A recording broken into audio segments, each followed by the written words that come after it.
Hey everybody, my name is Pat Casey. I am a USA Triathlon coach, as well as a bike fitter and part of Team USA as the age group world's coach. And today I'd like to give a short presentation on some indoor maintenance tips for your bike, especially given that we are still going through our COVID-19 pandemic, and a lot of people are spending a ton of time on their bikes inside. So we thought it would be appropriate to kind of give a nice breakdown of some ways to keep your bike running in tip-top shape, as well as preventing issues down the road.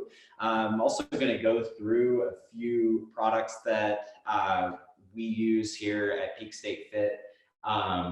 My company, the logo on the wall back here, we're based in Salt Lake City, Utah, and we're a coaching and bike fit company. So if anybody has any questions, I'll give my contact info at the end, but we love to work with people on all areas of triathlon and multi-sport. So we'd like to go through a few areas of the bike that typically get hammered with salt and wear and tear, kind of give you some easy things to think about and incorporate into your routine as you train inside. And then I'm also going to go through a few areas of fit that we can discuss, some tips to improve your comfort, things to think about as you're spending a lot of time inside. You may notice some areas of discomfort creep up as you get into your training sessions. So just ways that you can think about moving better on the bike.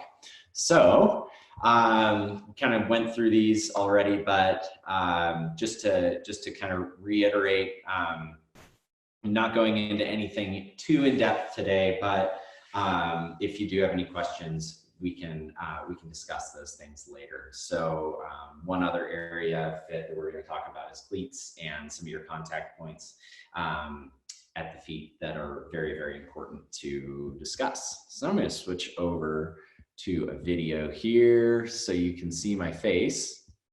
And now we're going to go through a little bit of trainer setup. So one thing athletes tend to do when they're switching their bike on and off their trainer is they'll pop their wheel off.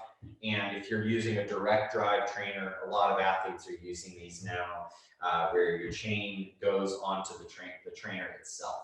So first and foremost, one way to really wear your chain out fast is for your chain to be operating on an angle. And so if you think about cross chaining, where you're in your biggest gear in the front, your easiest gear in the back, or the biggest ring in the back. If you set your trainer up and you set your bike up off kilter or off camber a little bit, it can create that scenario in all of the gears. So one way that I prevent that from happening on our trainer is after I put the bike on, you can see that the chain is on the cogs, and what I'm going to do is just lift that front end up, and you can even see when it's not quite in there center, that bike will just rock right into place. So you'll see that those dropouts nice and even. If your wheel is set even in the bike when the wheel is on there, this is a pretty good sign that bike's going to sit on there nice and straight. So a good starting point. And then make sure that skewer is nice and snug. If you're using a through axle, put that through axle into that trainer just as if you would with your regular wheel. You don't need to over torque it, but just nice and snug. So then the second thing is to make sure that your bike is level. This is a pretty rough estimate on levelness, but on the Wahoo Kicker, which is what I have here, there are multiple settings, and you can see there's the screw knob down here at the bottom. And when it's shipped from the factory, it's actually set up on a very low setting so that it will fit in the box.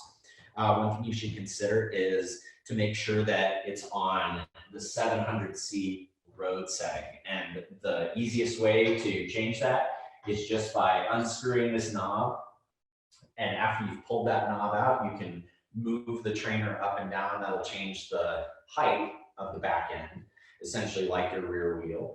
If you're on a setting that is too high, that'll pitch your back end up and cause you to be sort of on a downhill. that's no good. But if you're on that 700C road setting, you can set up your bike with your wheel flat on the ground in front of you, and your bike is set up level as it would be on a flat road. So that kind of gets through our trainer setup. Now let's talk a little bit about what are the areas that tend to get wear when you're training on the trainer all the time. So the first thing, and we mentioned this before, the chain, gears, all of that gets the most movement when we're on the bike. So chances are, if you put your bike on the trainer at the beginning of the winter, maybe you hadn't changed your chain out at the end of last year because you just said, well, end of the season, I'm not going to have to change my chain out. Very likely your chain is ready to be changed. That's very important to consider because as your chain wears, so do those gears, so do the chain rings, and so does the cassette in the back. And I will tell you right now that changing your chain out preemptively is going to be a lot cheaper than changing out all those other components. So an easy way to check that is by using a chain checker. I'm going to go grab it. A chain checker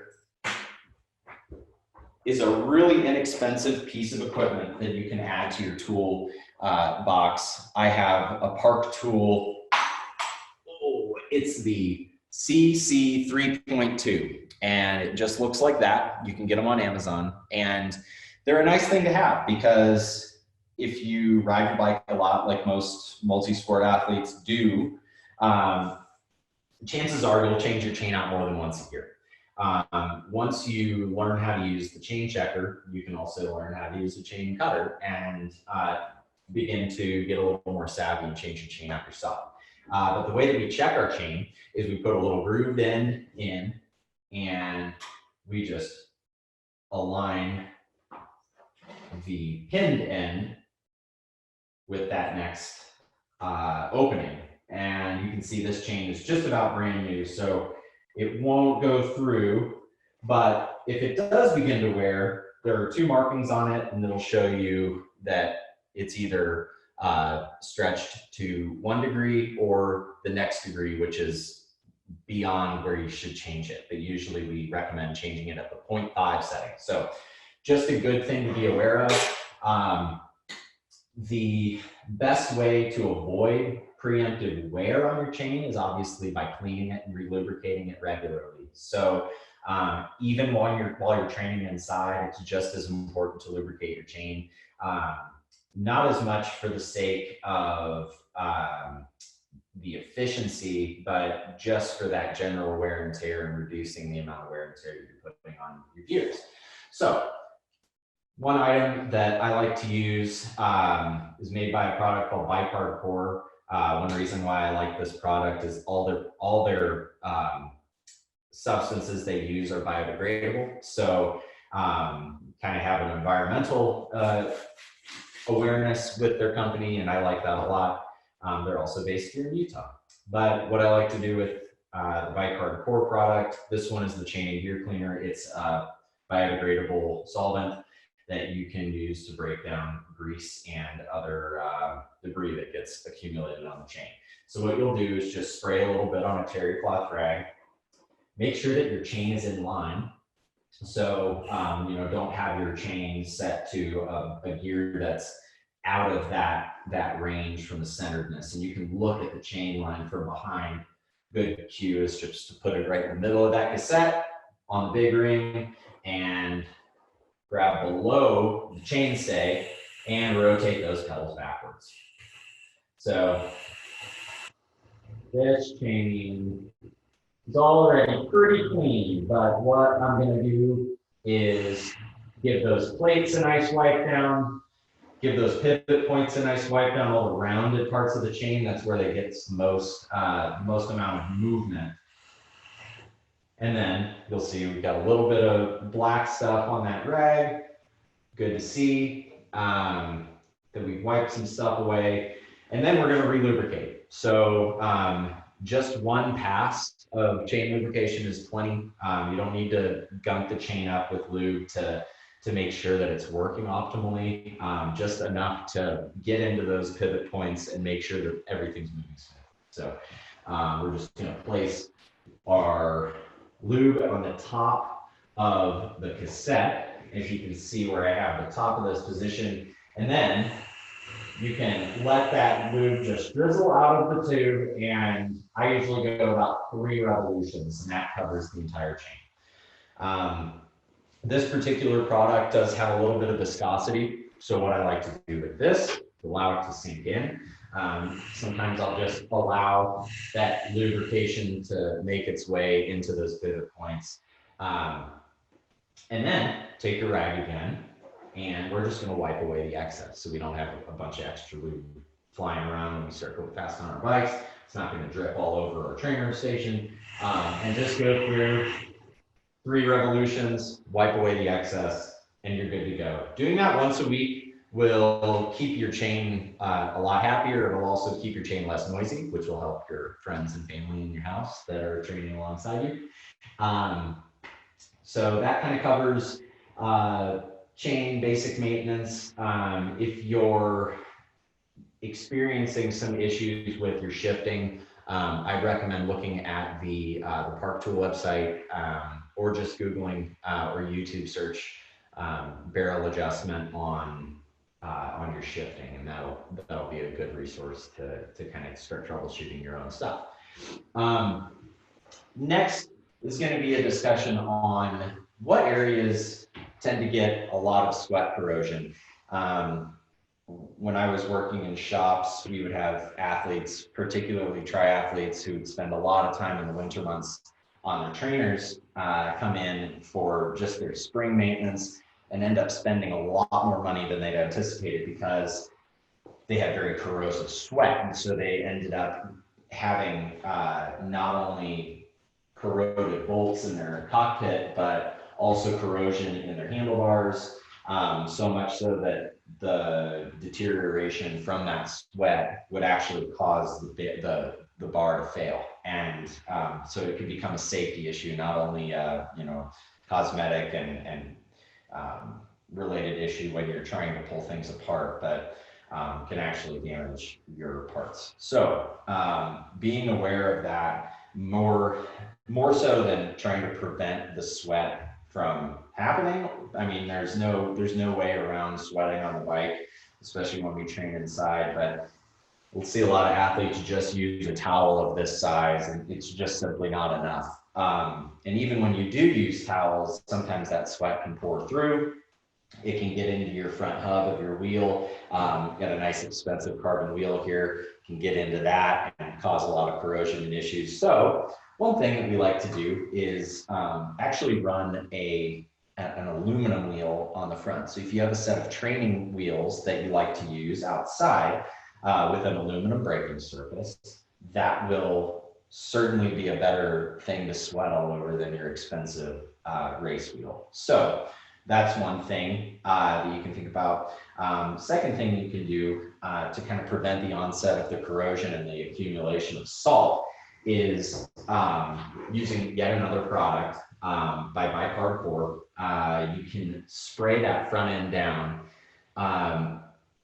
After a long ride, say like a 2 or 3 hour trainer ride where you've sweated a lot and there's clearly sweat just into all of those bolts, you can spray it down with a hose, and now that it's warmer outside, just to get that salt out from there. But you'll want to run through it with a rag and a cleaning solution so that you don't have that just put away wet kind of aspect to your bike. So this product is really useful because not only will it help you clean out those interfaces and those bolts, but it will also help neutralize that salt later. So if you put on a bit of it after your cleaning into those bolt heads, into those interfaces, it will help prevent the onset of any of that salt accumulating and corroding those bolts later on.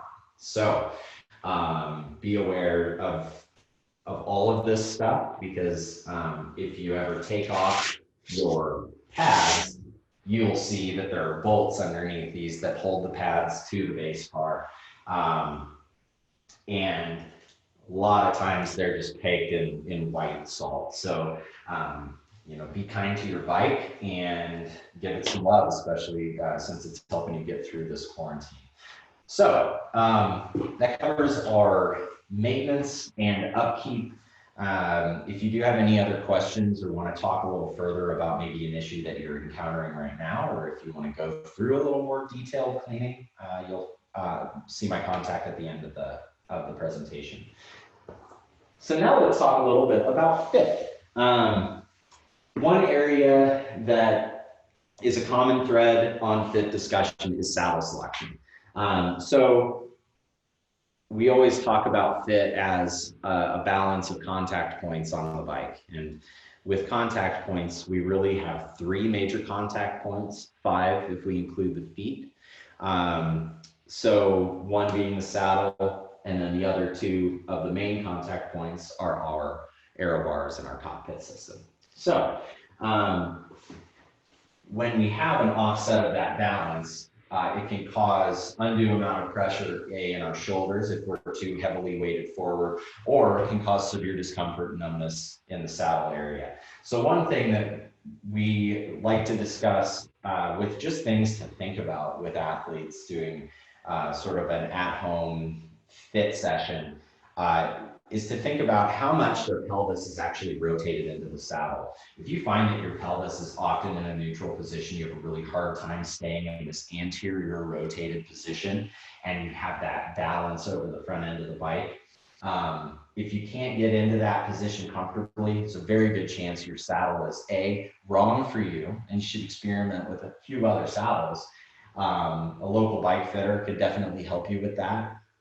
Or the saddle lie, or the tilt of that saddle is off a bit. So it's an important thing to consider, and our phones nowadays have a level built into them, at least the last few phones I've had too. So my iPhone actually will function nicely if we wanted to just begin to sort of take some information down. This saddle is set up at about 2 degrees down. It doesn't look like it, but that 2 degrees allows for a really nice anterior rotation. The split nose of this particular saddle allows for good blood flow, a lot of good nerve functioning. But if the saddle is pointed up in this direction, it doesn't really matter what is in this front end of the saddle in terms of construction, because that material is always going to be pressing up into that soft tissue and causing discomfort. So think about that. Think about your saddle height. That can get a little bit more scientific. If you're used to a certain saddle height, then that's probably going to be a variable that you want to consult with a fitter on in changing. However, if you do rotate that saddle down and forward, it might change how much extension you have. So you can sort of begin to play with those things by making just one small adjustment at a time. For your contact points in the front end of the bike, this is very important that your arms are supported underneath your shoulder. So we always think about the kinetic chain in terms of alignment, support. When we're running, we want to plant our foot under our hip. We don't want to be landing in front of us. There's a lot of these discussions and threads in the coaching world, and fit is one area that I see a lot of bad bike fits out there, and a lot of people riding and suffering through a position that's just not comfortable. So thinking about these things can definitely help your experience on the bike. So really think about how that arm is supported. Your protuberance of your elbow, that bony part, should just be hanging off the back end just barely, and it should be nice and supportive right under your shoulder. Often athletes are a little too crouched in too, which tends to create a shoulder shrug and create some tension in the traps and the neck. Really common complaints I get when athletes come in is that their neck and shoulders get really tight and they have a hard time seeing up the road when they're riding. So there's also an element where you can open this space up a little bit. So if you do find that your position is here, maybe try moving that front end out and giving yourself a little bit more space. It'll open up your lungs to breathe. And it'll also give you a little bit of sense that you're engaging some of your core muscles to support that body balance. Your hands should be in a nice position over that front end where your elbow is met at that position on the pad, and then your hand is right at the shifter. So you shouldn't have to move forward in order to shift, and you shouldn't be so far in front of your shifters that you have to slouch back. Those extensions are made with a bit of adjustment. So in order to have an appropriate position and the maintainment of that position, keeping those shifters in that hands reach area is going to be really advantageous to you. The other discussion and another area that you could consult with a fitter on is going to be the selection of your extensions as well as those pads. The pads should be a very nice large platform surface area that's nice and supportive and comfortable. And the hand position has changed a lot in the last few years where we've gone higher and higher with the hand position. So discussing some of those areas with your fitter is going to be helpful in both alleviating discomfort at the front end and with the neck, as well as improving your head position. So if you're looking for a more aerodynamic position on the bike, it can really help you alleviate that tension in the fascia of your neck and allow you to drop your head down without a cost to comfort. So those are some of the talking points I wanted to bring up today. Sort of concludes my discussion. I really look forward to hearing from some of you who want to talk a little further. I am offering some options for virtual fitting, and it can be really helpful. Let's see, there we go. It can be really helpful to have a second set of eyes, even if you've had a fit before. So if you guys would like more information on that, feel free to reach out. I've also given a discount code for 15% off the products that I mentioned.